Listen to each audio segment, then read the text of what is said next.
Hello all of you. Question answer की series में हम अध्याय 31 कर रहे थे। इसका एक वीडियो अपलोड किया जा चुका है और बाकी के भी अगर आपने वीडियो नहीं देखे हैं तो आप प्लेलिस्ट चेक कर लीजिए, वहाँ पे सारे चैप्टर मैंने करा दिए हैं आपको। ठीक है, और ये आपका सब्जेक्ट है हिंदी भाषा इतिहास और वर्तमान, इग्नू BA का सब्जेक्ट है। इसका कोड है BHD 106 या फिर EHD 06। ठीक है, तो चलिए इस चैप्टर के बचे हुए क्वेश्चन आज हम कर लेते हैं। और जो अभी तक आपने अगर बाकी की वीडियो नहीं देखी है तो आप देख लीजिए, प्लेलिस्ट में आपको सारे वीडियो मिल जाएंगे। ठीक है, तो फर्स्ट और सेकंड क्वेश्चन हम कर चुके थे, आज थर्ड क्वेश्चन हम इस वीडियो में करने वाले हैं। अच्छा, एक बात मैं आपको बता दूं, ये जो थर्ड क्वेश्चन आपको दिया गया है इसमें कई सारे पार्ट हैं इसके। ठीक है, तो ये इतना बड़ा आपका नहीं आएगा, आपको सिंगल पोर्शन आएगा। जैसे कि आपसे ये पूछा जा सकता है कि कंप्यूटर में हिंदी का प्रयोग क्या है। ठीक है, हिंदी में कंप्यूटर में हिंदी का प्रयोग पूछा जा सकता है। फिर सेकंड इसमें दिया हुआ है, जैसे 5 पार्ट इसके दिए गए हैं। फिर तार के बारे में पूछा जा सकता है कि तार क्या होगा, क्या होता है, शायद आप इसके बारे में परिचित होंगे। ठीक है, तो अभी पढ़ेंगे तो आपको और क्लियर हो जाएगा। तो इस तरह से आपको 5 इसमें क्वेश्चन आपके बन रहे हैं। तो एग्जाम में आपको सिंगल ही आएगा, आपको पूरा नहीं लिखना है। आपसे कंप्यूटर के बारे में पूछा जा सकता है, तार के बारे में, इंटरनेट के बारे में, इस तरह से। ठीक है, तो चलिए देख लेते हैं। पर्सनल कंप्यूटर, पर्सनल कंप्यूटर किसे कहते हैं? जो भी आपके घरों में है, जिन्हें आप यूज करते हैं, जो आप पर्सनल यूज के लिए, अपने व्यक्तिगत इस्तेमाल के लिए करते हैं, वो सभी पर्सनल कंप्यूटर हैं। जैसे कि डेस्कटॉप है, लैपटॉप है, ठीक है, पाम टॉप है, टैबलेट है, आपका मोबाइल फ़ोन, ये सब पर्सनल कंप्यूटर में आते हैं। ठीक है, पर्सनल कंप्यूटर IBM कंपेटिबल किया जाने के बाद कंप्यूटर में हिंदी का प्रयोग बढ़ गया है। आजकल अधिकतर कंपनियों में द्विभाषी या त्रिभाषी शब्द संसाधन पैकेज बाजार में सरलता से मिलने लगे हैं। इनके मुख्य सॉफ्टटेक कंपनी का अक्षर, जैसे अलग अलग कंपनी ने अपने अपने कुछ कुछ चीज़ों को बनाया है। इसी तरह सॉफ्टटेक कंपनी का क्या चीज़ पॉपुलर है? इसका अक्षर पॉपुलर है। ठीक है, तो सॉफ्टटेक कंपनी का क्या है? अक्षर है। ऐसी टाटा कंसल्टेंसी, ठीक है, टाटा कंसल्टेंसी सर्विस जो कंपनी है, इसने शब्दमाला को दिया है। ठीक है, इसकी शब्दमाला है। फिर हिंदी ट्रेन का क्या है? आलेख। ठीक है, और सोनाटा की मल्टी वर्ड, सोनाटा का क्या है? सोनाटा ने मल्टी वर्ड दिया है। ऐसी कार्ल्स का सुलेख, कार्ल्स जो कंपनी है, इसका सुलेख अच्छा है। SRG है, SRG का शब्द रत्न। ठीक है, SRG कंपनी जो है, इसका शब्द रत्न। इस तरह से अलग अलग कंपनी ने अलग अलग चीज़ों को प्रोवाइड कराया है। आज इनकी सहायता से किसी भी पर्सनल कंप्यूटर के सिस्टम पर हिंदी और अन्य भारतीय भाषाओं में शब्द संसाधन का कार्य किया जा सकता है। इनका मुद्रण डॉट मैट्रिक मुद्रक पर हो सकता है। ठीक है, इसका मुद्रण किसमें हो सकता है? डॉट मैट्रिक जो मुद्रक है, प्रिंटर है, उस पर हो सकता है। इन कार्यक्रमों की 2 कमियां भी हैं। ठीक है, इन कार्यों की, ये जो कार्यक्रम, इनकी 2 कमियां भी हैं। एक तो पहले क्या बता रहे हैं यहाँ पे कि सबका आसानी से लेजर या फोटो कंपोजिंग पर मुद्रण नहीं हो सकता। ठीक है, अगर हम फोटो इसकी निकालना चाहें, फोटो कंपोजिंग करना चाहें, या फिर लेजर प्रिंटर पे प्रिंट लेना चाहें, तो ये संभव नहीं होगा। और इस तरह उस पर व्यावसायिक मुद्रण संभव नहीं हो पाता है। लेकिन कुछ हद तक यह कमी दूर की गई है और लेजर मुद्रण होने लगा है। ठीक है, पहले ये संभव नहीं था, लेकिन अब लेजर मुद्रण जो है, लेजर प्रिंटर भी इसका होने लगा है। हम लेजर मुद्रण भी इसका कर सकते हैं। हिंदी में अन्य भारतीय भाषाओं में शब्द संसाधन की सुविधा उपलब्ध हो जाने से अनेक महत्वपूर्ण प्रलेख और पांडुलिपियां आदि सुरक्षित ढंग से संग्रहित की जा सकती हैं। ठीक है, जो इसमें क्या हुआ है कि हिंदी और जो दूसरी भारतीय भाषाएं हैं, इसमें शब्द संसाधन की सुविधा उपलब्ध होने के कारण इसमें अनेक महत्वपूर्ण जो प्रलेख हैं या पांडुलिपियां हैं, इन्हें भी सुरक्षित रखा जा सकता है।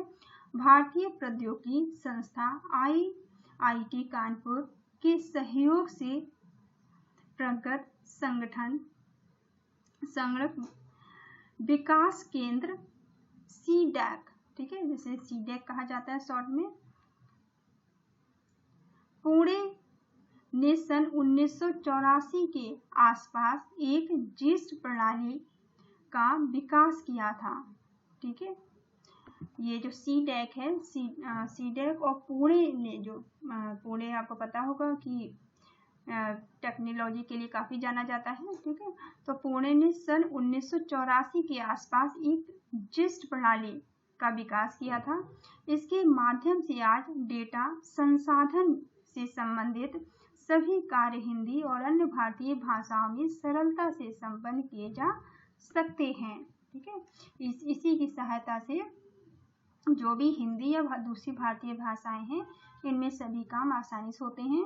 विविधता में एकता भारतीय भाषाओं और लिपियों की मूलभूत विशेषता है। ठीक है, आपको पता होगा कि हमारा देश कैसा है, विविधता में एकता का देश है हमारा।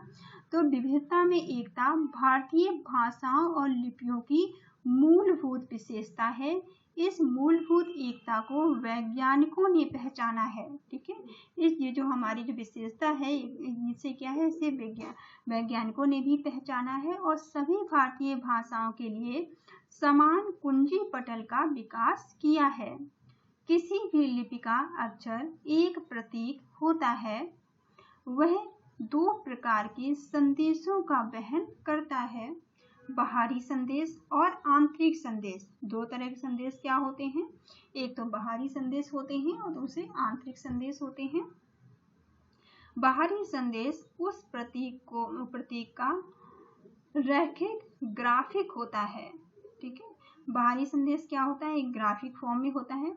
ठीक है, और आंतरिक संदेश वर्णमाला के अक्षर रूप में होता है। ठीक है, बाहरी तो एक ग्राफ के रूप में होता है और आंतरिक कैसा होता है, वर्णमाला के रूप में होता है। यह एक विशिष्ट ध्वनि को प्रदर्शित करता है। ठीक है, ये एक खास तरह की ध्वनि को दिखाता है, प्रदर्शित करता है। जैसे हिंदी आ, ठीक है, जैसे हिंदी में आ और ऋषि अक्षर रेखित दृष्टि से भिन्न है। ठीक है, जैसे ये दोनों ही अक्षरों को अगर हम देखें तो ये दोनों ही अलग हैं, लेकिन हम इन्हें एक और अक्षर के रूप में पहचानते हैं, जबकि उनका आंतरिक संदेश ध्वनि है। ठीक है, हम इन्हें किस रूप में पहचानते हैं, अक्षर के रूप में हम देखते हैं इन्हें, जबकि अगर हम आंतरिक रूप इनका देखें तो ये क्या है, ये ध्वनि है, ध्वनि के रूप में ही है। भारतीय भाषाओं में परस्पर लिप्यंतरण इस तकनीकी की विशेषता है, इस तकनीकी की ये अंतिम विशेषता है। इससे पुस्तकालयों में विभिन्न भारतीय भाषाओं की पुस्तकों की अनुक्रमणिका तैयार की जाती है। ठीक है, इसमें क्या होता है, ठीक है, इनमें क्या होता है कि विभिन्न भारतीय भाषाओं की भी अनुक्रमणिका इसमें तैयार की जाती है। कोश निर्माण के लिए भारतीय वर्णमाला के अनुसार अक्षरों का अनुक्रम भी बनाया जा सकता है। पर्यायवाची कोश या थिसॉरस के लिए समान अनुक्रमणिका का भी निर्माण किया जाता है, जो कि हिंदी और अन्य भारतीय भाषाओं में किया जा सकता है। समान अनुक्रमणिका को आर्थिक आधार पर शब्दों के विभिन्न वर्ग बनाए जा सकते हैं। इनके शब्दों के अलग अलग वर्गों को बनाया जा सकता है। इस प्रकार भारतीय भाषाओं में जो कोश होता है, थिसॉरस, शब्द सूची आदि जैसे जटिल और श्रमसाध्य कार्यों को कंप्यूटर की सहायता से कम समय में और सरलता से संपन्न किया जा सकता है। इस तकनीकी से विभिन्न भाषाओं का मिश्रण भी संभव है। ठीक है, इस तकनीकी के कारण जो दूसरी भाषाएं हैं उनका भी मिश्रण संभव हो जाता है। एक ही पृष्ठ पर अंग्रेजी, हिंदी और अन्य किसी भारतीय भाषाओं के एक ही साथ कुंजी पटल द्वारा कार्य किया जा सकता है। ठीक है, एक ही कुंजी पटल से हिंदी में, अंग्रेजी में और दूसरी भाषाओं में भी हम काम कर सकते हैं। संशोधित पाठ को ब्लैक, बोल्ड या फिर इटैलिक, हम इसे ब्लैक बोल्ड कर सकते हैं, ब्लैक कर सकते हैं, इटैलिक कर सकते हैं, अंडरलाइन दे सकते हैं, किसी अन्य रूप में मुद्रित कर सकते हैं। इसका किसी भी तरह से फॉन्ट स्टाइल और सब कुछ चेंज कर सकते हैं। तकनीकी के माध्यम से ये अब संभव हो पाया है। ठीक है, अब ये सब तकनीकी के माध्यम से संभव हुआ है, इसकी किसी भी टेक्स्ट की फॉर्मेटिंग करना। जीस्ट एक कंप्यूटर कार्ड है। ठीक है, जीस्ट क्या है? जीस्ट एक कंप्यूटर कार्ड है जिसे कंप्यूटर में लगा देने पर हिंदी तथा सभी भारतीय भाषाओं में कंप्यूटर के पर्दे पर अक्षर छापे जा सकते हैं। ठीक है, अगर जीस्ट कार्ड को आप कंप्यूटर में लगा देते हैं तो हिंदी और जितनी भी दूसरी भारतीय भाषाएं हैं सभी में आप टाइपिंग कर पाएंगे। क्योंकि समूची भारतीय भाषाओं के लिए एक ही कुंजी पटल है, इसलिए किसी भी भारतीय भाषा में दी गई सामग्री को किसी अन्य भाषा में लिप्यांतरण नहीं किया जा सकता है। ठीक है, क्योंकि एक ही कुंजी पटल सभी भारतीय भाषाओं के लिए एक ही कीबोर्ड बनाया गया है। ठीक है, तो आप जैसे कि अगर आप जानते होंगे, अगर हिंदी की टाइपिंग आप मोबाइल में तो करते ही हैं, तो मोबाइल में आप देखते हैं कीबोर्ड तो एक ही रहता है, लेकिन आप हिंदी भी यूज कर पाते हैं और इंग्लिश भी यूज कर पाते हैं। ठीक है, तो और अगर आप संस्कृत अगर करना चाहते हैं तो वो भी आप उसी कीबोर्ड से कर लेंगे, उसमें कोई दिक्कत नहीं है। ठीक है, तो जितनी भारतीय भाषाएं हैं उन सभी के लिए एक ही कुंजी पटल तैयार किया गया है। ये आपका इस क्वेश्चन का फर्स्ट पॉइंट था। इसका आपको इतना पूछा जाएगा। ठीक है, आप इसे पूरा एक क्वेश्चन का आंसर समझिए। दूसरा क्वेश्चन अगर आएगा तो आपसे तार, जैसे आपसे आ गया शॉर्ट में तार के बारे में, तो आप तार के बारे में लिख सकते हैं। तब आप तार के बारे में लिखेंगे जब आपसे पूछा जाएगा। ठीक है, तो ये पॉइंट में आपको मिलेगा लास्ट में जो होते हैं ना क्वेश्चन, तो उसमें कुछ आपको 5-7 क्वेश्चन दिए जाएंगे, उसमें आपको 2 या 3 या 4 ऐसे करने होंगे। ठीक है, तो तार के बारे में पूछा जाता है तो आप यहाँ तार को आप समझ लीजिए, आपने शायद सुन भी रखा होगा, जानते होंगे आप। तार दूर तक सूचना भेजने का एक शायद सबसे पुराना और सबसे प्रचलित साधन है। ठीक है, तार क्या है? तार सूचना को भेजने का सबसे पुराना और प्रचलित साधन है। समाचार जल्दी भेजने के लिए तार का उपयोग कोई भी व्यक्ति या कार्यालय कर सकता है। हम तार का संदेश लिखकर तार बाबू को देते हैं। तार बाबू तार भेजने वाले यंत्र से संदेश को एक एक अक्षर करके प्रेषित करता है। वास्तव में संदेश ध्वनियों के रूप में भेजा जाता है। ठीक है, ये तार का जो संदेश है कैसे भेजा जाता है? ध्वनि के रूप में भेजा जाता है, जो तार द्वारा बिजली की धारा के रूप में चलता है। प्राप्तकर्ता उस ध्वनि के अक्षर को पहचानता है और लिखता है। जैसे ए के लिए छोटी ध्वनि है, बी के लिए बड़ी ध्वनि है। ठीक है, अक्षरों को ध्वनियों में बदलने की इस व्यवस्था को मोर्स कार्ड कहते हैं। ठीक है, अक्षरों को ध्वनियों में बदलने की जो व्यवस्था है इसे क्या कहते हैं? इसे मोर्स कार्ड कहा जाता है। भारत सरकार ने हिंदी में तार भेजने की सुविधा तो प्रदान की है। ठीक है, हिंदी में तार भेजने की सुविधा किसने प्रदान की है? भारत सरकार ने। किंतु हिंदी में तार भेजने के लिए कार्ड पद्धति का विकास अभी तक नहीं हुआ है। ठीक है, ये सुविधा तो गवर्नमेंट ने दी है, लेकिन हिंदी में तार भेजने की जो कार्ड पद्धति है उसका विकास आज तक अभी तक भी संभव नहीं हुआ है। जो लोग हिंदी में तार देते हैं वे तार बाबू को हिंदी में संदेश लिख कर देते हैं। तार बाबू उस संदेश को रोमन में लिप्यांतरित करके मोर्स कार्ड से भेजते हैं। ठीक है, वो उन्हें पहले उसको ट्रांसलेट करते हैं, रोमन में चेंज करते हैं, उसके बाद में वो मोर्स कार्ड का यूज करके उस संदेश को भेजते हैं। जैसे मैं आ रहा हूँ वाक्य को रोमन लिपि में लिप्यांतरित किया जाएगा तो मैं आ रहा हूँ आप इस तरह से लिखेंगे। ठीक है, आपने यहाँ जो हिंदी का यूज किया है मैं आ रहा हूँ, इसे कैसे चेंज करेंगे? मैं आ रहा हूँ, इस तरह से आप लिखेंगे जैसे कि आप मोबाइल में आजकल यूज करते हैं ना टाइपिंग के लिए, उस तरह से। प्राप्ति स्थल पर उस संदेश को रोमन में लेकर पुनः हिंदी में लिखा जाता है। इस दोषपूर्ण लिप्यांतरण से कई बार गलत संदेश मिलने की संभावना रहती है। ठीक है, इस तरह से करने से क्या होता है, कई बार संदेश जो हमारा है वो गलत भी हो जाता है। ठीक है, गलत संदेश भी पहुंच सकता है, ये इसमें संभावना रहती है। ठीक है, नेक्स्ट पॉइंट इसमें है शब्द संसाधन। ठीक है, शब्द संसाधन के लिए यहाँ पे देखिए शब्द संसाधन क्या होते हैं, इसका उत्तर देखिए यहाँ पे, यह टंकण कार्य का ही एक आधुनिक स्वरूप है। ठीक है, शब्द संसाधन क्या है, ये टंकण कार्य का ही एक आधुनिक स्वरूप है। शब्द संसाधन और भाषा संसाधन का आरंभिक सोपान है। जो शब्द संसाधन है ये भाषा संसाधन का ही स्टार्टिंग रूप है। ठीक है, आरंभिक सोपान है।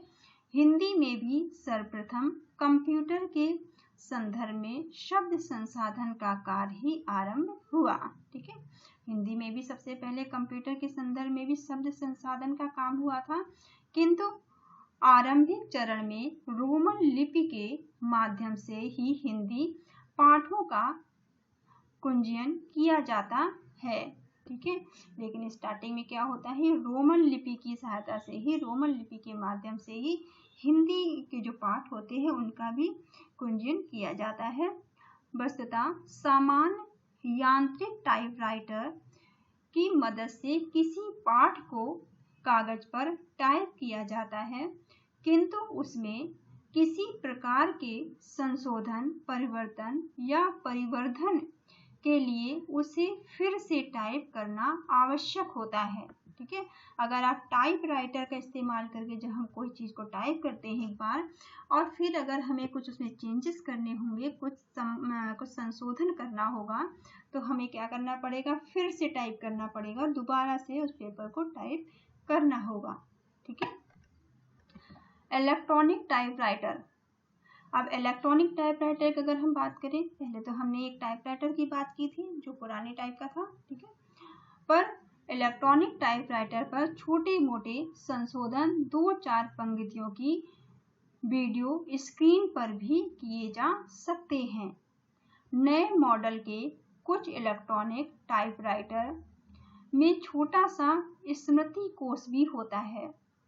जो नए टाइपराइटर हैं जो इलेक्ट्रॉनिक है, इसमें स्मृति कोश भी होता है और छोटे मोटे चेंजेस आप वहीं पर कर सकते हैं, जिसमें 15-20 पृष्ठों तक के प्रलेख संग्रहित किए जा सकते हैं। ठीक है, इसमें स्मृति मतलब इसमें स्टोरेज होता है, जैसे वो आपके मोबाइल में होता है। ठीक है, जैसे तो उसी तरह से इसमें भी आप 15 से 20 पृष्ठ तक इसमें स्टोर कर सकते हैं। किंतु कंप्यूटर आधारित शब्द संसाधन की सहायता से संशोधन, परिवर्तन के अलावा हजारों पृष्ठों की सामग्री स्मृति कोश में संग्रहित की जा सकती है। ठीक है, कंप्यूटर में तो कितनी भी सामग्री को आप कंप्यूटर में स्टोर कर सकते हैं। कंप्यूटर अपने पास स्टोर रखता है, उसके पास और उसकी ज़्यादा मेमोरी को आप ले भी सकते हैं और बाद में भी इस मेमोरी को बढ़ाया जा सकता है। ठीक है, तो इसलिए इसमें ज़्यादा से ज़्यादा आप स्टोरेज आपको मिल जाता है कंप्यूटर के अंदर। आवश्यकता पड़ने पर उसे स्क्रीन पर लाकर संशोधन, परिवर्तन और परिवर्धन किया जा सकता है। ठीक है, जो चीज़ कंप्यूटर में आपने किया है, जो भी टाइपिंग किया है, जो भी काम किया है, उसे आप जब चाहे फ्यूचर में उसमें चेंजेस कर सकते हैं, संशोधन कर सकते हैं, परिवर्तन कर सकते हैं, संवर्धन कर सकते हैं। इससे समूचे अनुच्छेद का एक फाइल में दूसरी फाइल में अंतरण किया जा सकता है। ठीक है, एक फाइल से आप दूसरी फाइल में भी इसे रख सकते हैं। भारत और विदेशों में शब्द संसाधन के अनेक पैकेज विकसित किए गए हैं। ठीक है, भारत और दूसरे देश जो है यहाँ पर शब्द संसाधन के बहुत सारे पैकेज विकसित किए गए हैं, जिनमें हिंदी में द्विभाषिक रूप से या फिर बहुभाषिक रूप में विभिन्न भारतीय भाषाओं के माध्यम से शब्द संसाधन के कार्य किए जा सकते हैं। ठीक है, एक से ज़्यादा भाषाएं आप यूज कर सकते हैं और इनमें प्रमुख है अक्षर, मल्टीवर्ड। ठीक है, इसमें अक्षर, मल्टीवर्ड, शब्दमाला, शब्द रत्न, वाइस्क्रिप्ट, आलेख, भारतीय, ALP आदि। इसमें से कुछ पैकेजों में से वे तमाम सुविधाएं भी हैं। ये जो आपको पैकेज यहाँ पे पैकेजों के नाम बताए गए हैं, जिसमें बहुत सारी सुविधाएं उपलब्ध कराई गई हैं, जो word star, word perfect, word Microsoft, ठीक है, वर्ड माइक्रोसॉफ्ट से तो आप भली बात परिचित होंगे, जैसे अनुसार आधुनिकतम बोर्ड प्रोसेसिंग पैकेजों में सुलभ है। ठीक है, जो भी आधुनिक बोर्ड भी प्रोसेसिंग पैकेज में मिल जाते हैं। तो ये तो आपकी तार वाली बात हुई। ठीक है, नेक्स्ट क्वेश्चन इसमें दिया गया है शब्द संसाधन। ठीक है, सॉरी, ये तो शब्द संसाधन से क्वेश्चन अगर आपका आता है तो आप यहाँ से इतना आंसर देंगे। ठीक है, नेक्स्ट अगर क्वेश्चन आपसे डेस्कटॉप प्रकाशन के बारे में अगर पूछा जाता है तो आप यहाँ से लिखेंगे कि डेस्कटॉप प्रकाशन क्या है, अगर आपसे पूछ सकते हैं। ठीक है, तो यहाँ आज के युग में शब्द संसाधन के समान डेस्कटॉप प्रकाशन DTP की द्विभाषी सुविधा भी अत्यंत लोकप्रिय होती जा रही है। ठीक है, तो आज के समय में जो डेस्कटॉप प्रकाशन है, इसकी सुविधाएं भी बहुत ज़्यादा लोकप्रिय हो रही हैं। सर्वप्रथम भारतीय भाषाओं में डेस्कटॉप प्रकाशन के क्षेत्र में मैकिन्टोश का आगमन हुआ था। ठीक है, सबसे पहले इस क्षेत्र में सबसे पहले जो भारतीय भाषाओं में डेस्कटॉप प्रकाशन के क्षेत्र में सबसे पहले किसका आगमन हुआ था? मैकिन्टोश का। किंतु इसका प्रयोग कुछ मुद्रणालयों तक ही सीमित रह गया, लेकिन इसका जो उपयोग था, इसका प्रयोग तो सीमित हो गया। ठीक है, कुछ मुद्रणालयों तक ही इसका प्रयोग हुआ, लेकिन आज पर्सनल कंप्यूटर के लिए अनेक सॉफ्टवेयर बाजार में आ गए हैं। ठीक है, लेकिन जो हम आज पर्सनल कंप्यूटर यूज कर रहे हैं, इसके लिए हमें तमाम सॉफ्टवेयर मिल जाते हैं। कुछ प्रकाशन गृह और हिंदी के अखबार सोनाटा कंपनी द्वारा विकसित प्रकाशक सॉफ्टवेयर की मदद से फोटो कंपोजिंग करने लगे हैं। ठीक है, बहुत सारे प्रकाशन हैं जो फोटो सॉफ्टवेयर की मदद से ही फोटो कंपोजिंग का कार्य करते हैं। BSS engineering private limited Mumbai द्वारा विकसित सॉफ्टवेयर जीस्ट प्रौद्योगिकी पर आधारित है।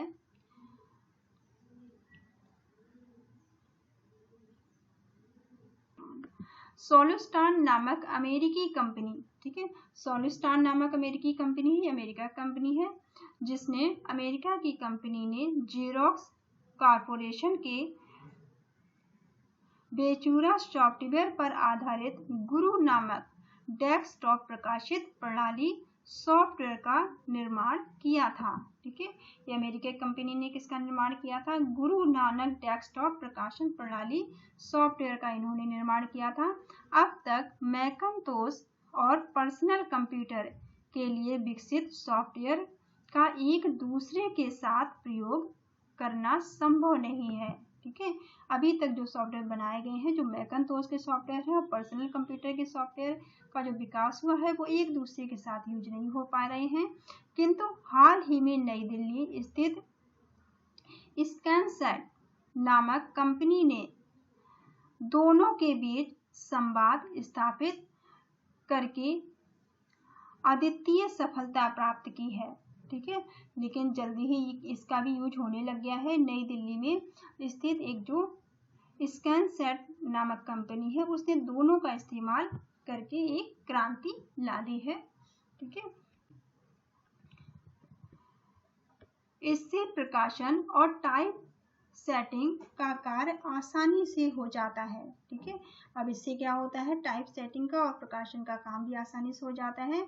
छोटे पर्सनल कंप्यूटर PC के द्वारा दस्तावेजों की टाइप सेटिंग की जा सकती है, इनकी टाइप सेटिंग भी की जा सकती है तथा कई टाइप स्टाइलें, चित्रों आदि के साथ साथ विस्तृत लेआउट बनाया जा सकता है। ठीक है, इन दोनों के साथ में यूज होने से क्या हुआ कि जो भी काम आप कंप्यूटर में करते हैं, उसमें आप बहुत सारे चेंजेस कर पाते हैं, स्टाइल में, फॉन्ट में, कलर में, साथ में आप ग्राफिक्स का इस्तेमाल भी कर सकते हैं। इसके बाद इन दस्तावेजों को लेकर प्रिंट पर छापा जा सकता है। ठीक है, कंप्यूटर में आप अपना अच्छा सा दस्तावेज बना के, डिजाइन बना के आप उसका प्रिंट भी ले सकते हैं। आरंभ में यह सुविधा रोमन के वेचुरा सॉफ्टवेयर पर आधारित प्रकाशन थी। स्टार्टिंग में क्या था, स्टार्टिंग में ये सुविधा रोमन के बेचुरा सॉफ्टवेयर पर ही आधारित थी, ठीक है। इसका प्रकाशक इसका वीनस है, आदि पैकेजों तक ही सीमित थी। लेकिन अब पेज मेकर और विंडोज परिवेश में भी देवनागरी के सीधे प्रविष्ट होती है। लेकिन अब क्या है, अब आप पेज मेकर आप जानते होंगे सॉफ्टवेयर है एक, ठीक है। पेज मेकर और विंडोज से आप परिचित होंगे, इनमें भी हम देवनागरी हिंदी का इस्तेमाल करते हैं, ठीक है। इंडिका, इंजूम, सुलेजर आदि अनेक पैकेज आज उपलब्ध हो गए हैं। आजकल तो बहुत सारे सॉफ्टवेयर, बहुत सारे पैकेज उपयोग हो गए हैं। यहाँ तो कुछ ही नाम दिए गए हैं, लेकिन आजकल ये बहुत सारे पैकेज आपको मार्केट में उपलब्ध होते हैं। आपको बहुत सारे नेट पे फ्री भी मिल जाते हैं, ठीक है। तो ये अलग अलग तरह के पैकेज हैं। इन पैकेजों से पेज मेकर और विंडोज के अलावा कोरल ड्रॉ भी सॉफ्टवेयर होता है, जैसे पैकेजों में भी कार्य करना आसान हो गया है, ठीक है। इन सभी में आप आसानी से कार्य कर सकते हैं। नेक्स्ट इसका पॉइंट है टेलेक्स प्रणाली, ठीक है। टेलेक्स प्रणाली क्या होती है, थोड़ा सा इसको देख लेते हैं, फिर वीडियो को यहीं तक रखते हैं आज। टेलेक्स प्रणाली वास्तव में टेली प्रिंटर है। टेलेक्स प्रणाली क्या है, वास्तव में ये टेली प्रिंटर है, एक्सचेंज का ही एक संक्षिप्त रूप है, ठीक है। टेलेक्स प्रणाली जो है ये टेली प्रिंटर एक्सचेंज का ही एक ये संक्षिप्त रूप है। यह टेली प्रिंटर टेलीग्राफ एवं टेलीफोन का मिश्रित रूप है, ठीक है। ये किस किस का मिश्रित रूप है, टेलीप्रिंट, टेलीग्राफ और टेलीफोन का मिश्रित रूप है। टेलेक्स द्वारा संदेश टाइप रूप में तार या रेडियो तरंगों के माध्यम से प्रेषित किया जाता है, ठीक है। टेलेक्स की सहायता से क्या होता है, टेलेक्स के द्वारा संदेश होते हैं, जो मैसेज होता है उसे टाइप रूप में तार या फिर रेडियो तरंगों से भेजा जाता है, रेडियो तरंगों के माध्यम से प्रेषित किया जाता है। यह संदेश को दूरस्थ स्थान तक भेजने का एक प्रचलित तरीका है, ठीक है। ये संदेश को दूरस्थ मतलब दूर तक भेजने का एक तरीका है। टेलेक्स प्रणाली में प्रयोक्ता मुंह से बातचीत नहीं करता, ठीक है। टेलेक्स प्रणाली में आप मुंह से बातचीत नहीं करते हैं, बल्कि अपना संदेश टाइप रूप में भेजते हैं, ठीक है। टाइप रूप में अपना संदेश भेजते हैं और टाइप रूप में ही प्राप्त करते हैं। विश्व भर में आने वाले संदेश समाचार पत्र कार्यालयों में टेलेक्स द्वारा ही प्राप्त होते हैं। इसके अतिरिक्त इसका प्रयोग मौसम विभाग में निर्देश देने हेतु या डाक एवं विभिन्न उद्योगों में किया जाता है, ठीक है। इनका प्रयोग कहाँ पे होता है, मौसम विभाग में होता है, मौसम विभाग में संदेश पहुंचाने के लिए होता है, डाक में यूज किया जाता है और दूसरे जो औद्योगिक विभाग है उनमें भी इसका प्रयोग टेलेक्स का होता है, ठीक है। तो ये वीडियो को यही रखते हैं, नहीं तो फोर्थ क्वेश्चन करेंगे तो ये बहुत बड़ा हो जाएगा। एक इसमें लास्ट क्वेश्चन चैप्टर का है, ये फोर्थ क्वेश्चन, ठीक है। इसको हम नेक्स्ट वीडियो में कर लेंगे। Thank you all of you, thank you for watching.